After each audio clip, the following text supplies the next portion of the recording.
What's up, everyone? Back for another beer review, and today I'll be reviewing yet another beer from the Firestone Walker Brewing Company, and they're headquartered in Paso, Robles, California, and this is their Mind Haze. So they're calling this one a Hazy Tropical IPA that comes in at 6.2% alcohol by volume, 30 IBUs at the time of review. This can is just under 2 months old. I want to give a huge thanks and shout out once again to Firestone Walker, and more specifically Sean, for this beer. So big thanks to them. They reached out a couple months back and asked me if I would be interested in sampling some of their beers. And of course, I said yes, with the one caveat being, of course, that I would be honest with my reviews, and they were all for it. So the first beer they sent my way was a collaboration they did with Russian River called Stevo, a Keller Pils, absolutely delicious. And then the last box they sent my way included an entire 6-pack of their Pivo Pils, which is a fantastic American/Italian Pilsner. I had it before. I knew it was going to be delicious. It ended up being delicious again. And then in addition to that, they sent me the Mind Haze Variety 12-pack that included 3 different beers, 4 of each. You had this. I think the other one was, the other 2 were Brain Melter, and I think it's like Cosmic Crush or something like that. But I am going with this one first because this is the base Mind Haze. This is one of their more popular beers. And full disclosure, I have not only had this beer before, but I've reviewed it. So this is a re-review. In the top right-hand corner of the video, you can click on it, and it'll take you to that review that I did all the way back in February of 2019. So yes, it was just over 6 years ago that I reviewed this one. And believe it or not, it's one of my most disliked videos when it comes to the ratio of likes to dislikes.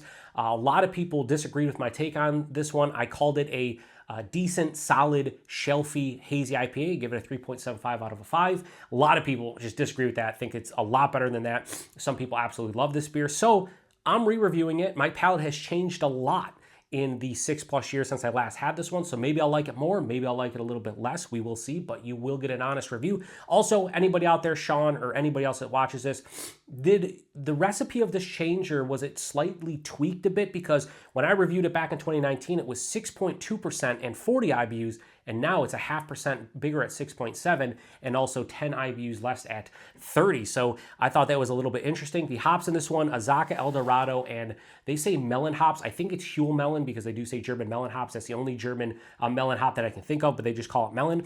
And yeah, we'll see how this one is. I have the hashtag proper glassware. Now, I also reviewed this one a bit fresher. The first time it was just over a month old. This time just under 2 months old. That's on me. If you watch the channel, you may notice a slight change in my voice.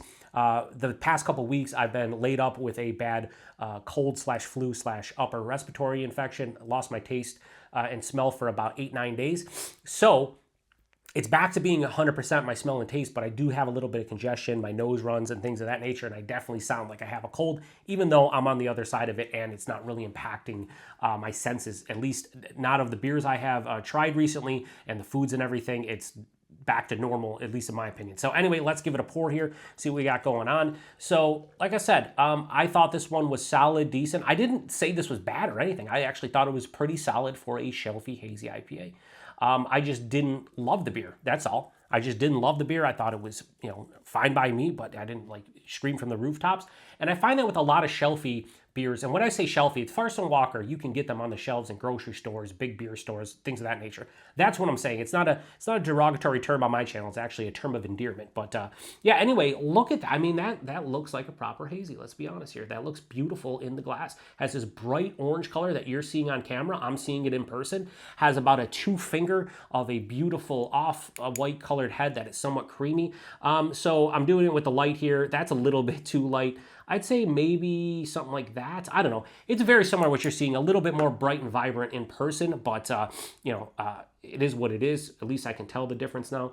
And if you look at this beer in the glass, look at that, hashtag proper glassware, hashtag looking fantastic in the glass. Murky, turbid, the whole 9. Let's get a nose. Okay. All right, so you want me to be honest, right? That smells actually quite tasty. It has this, to me, like explode. They say hazy tropical. I'm getting tons of like freshly squeezed orange juice in the nose. I should have, and here's the thing. No, I shouldn't have. I was going to say I should have went back and looked at my review. I shouldn't, because I want to review this on a fresh palate without looking at my old review, right? I don't know exactly what I said about it other than I gave it a 3.75, which I checked out on a tap. But I don't remember the nose of this one being immaculate. Maybe it was, and it was one of those beers where it didn't translate all that well into the taste. Dude, this smells like freshly squeezed orange juice or tangerine juice. Big, big citrus vibes. Touch of like a pineapple, maybe a peach, mango, stone fruit. You know, again, sweeter, a little bit candied vibes to that. Like not quite like peach gummy rings or like anything like that, but just like a little bit. It smells like it's going to be a bit sweeter in the taste. A touch of like a slight dankness. An underlying like biscuity kind of bready malt character, very, very minute. I can't get over how much it smells like orange juice or tangerine juice. That's wild. Again, I don't remember that being the case for this one when I had it back then, but all right, so you want me to be honest with you, right? This is way better than I remember it being in 2019. The nose is somewhat simplistic with that big, juicy, kind of candied citrus vibe. Has a little bit of stone fruit and tropical fruit, maybe even a little bit of that melon in here, like a honeydew cantaloupe thing. But it's simplistic, but smells awesome. Hopefully it is. Let's get into it. Cheers, everyone. And thanks again, Sean and Firestone Walker.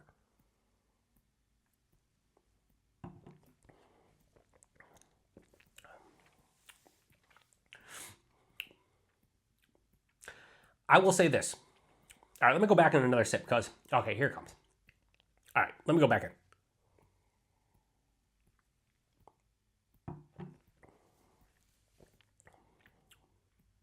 Definitely better than what I remember. I'll just say that.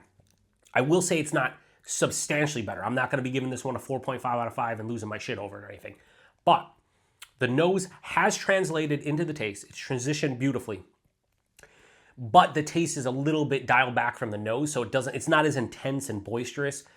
Maybe that's what I said in 2019. I'm going to have to look at that after this because I'm curious. But if you do go check out that review and then come back to this, you'll see what I said the differences are. But yeah, it's nice. All right, anyway, body mouthfeel.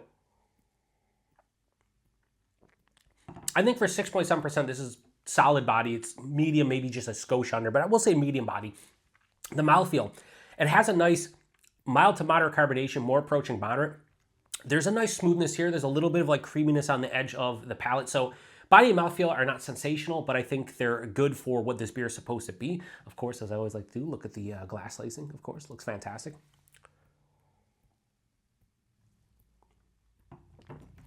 The taste, the nose carried over, forefront. A little bit of the biscuity, bready, crackery kind of malt character. Dies underneath the palate. Never to be really hurt from, again, maybe sneaks up on the back end. I'm trying to like figure out. It has like this pithy kind of citrus bittering component on the finish too, but I think there's a little bit of like a biscuity character. Anyway, forefront, again, that citrus. Juicy orange, juicy tangerine. You could say tangelo. I think it's the juiciest citrus fruit out there that I've ever had. So you could say some kind of mix of that, but definitely juicy citrus, a little bit of candied citrus.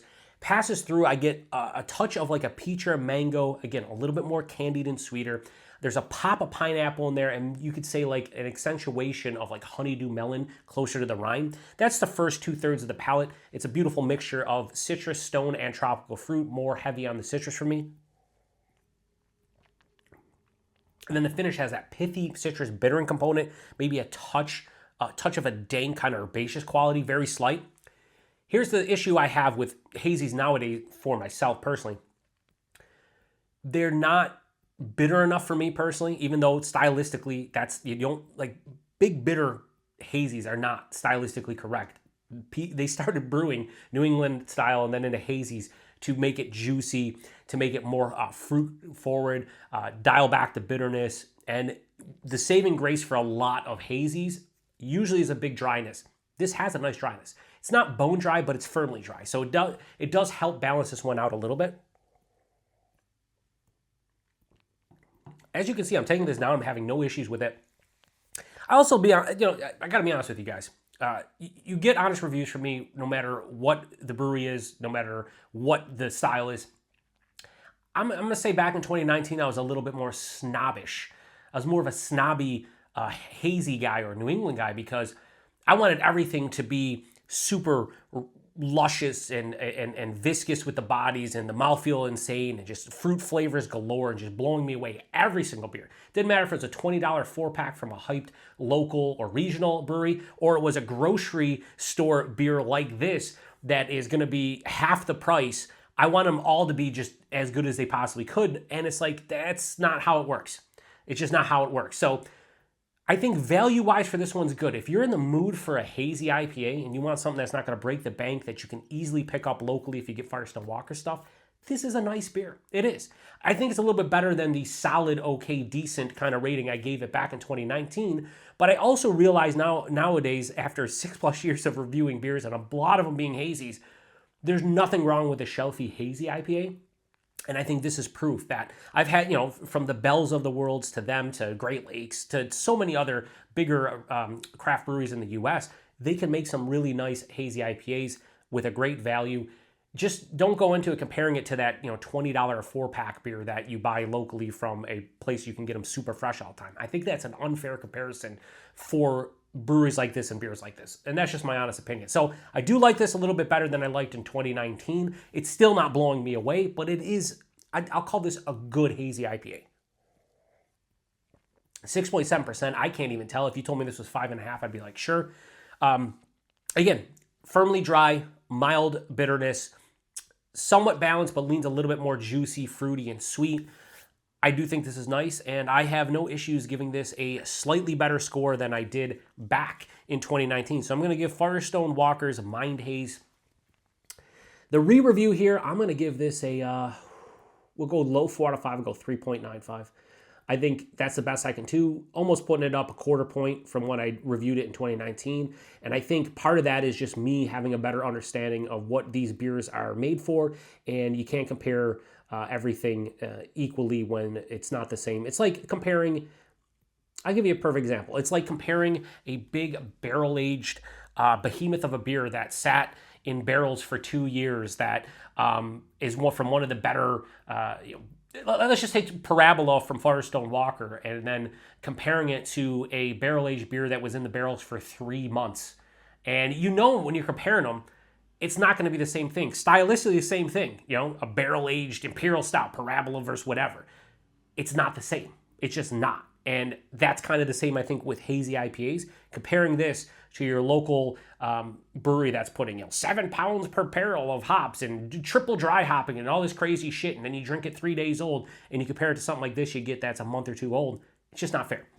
So I think this is better than I remember it. Still not screaming from the rooftops, but you always get an honest review here, and I think I sold this one short back in 2019. But I think still this is a 3.95 out of 5 for me, and it's all right.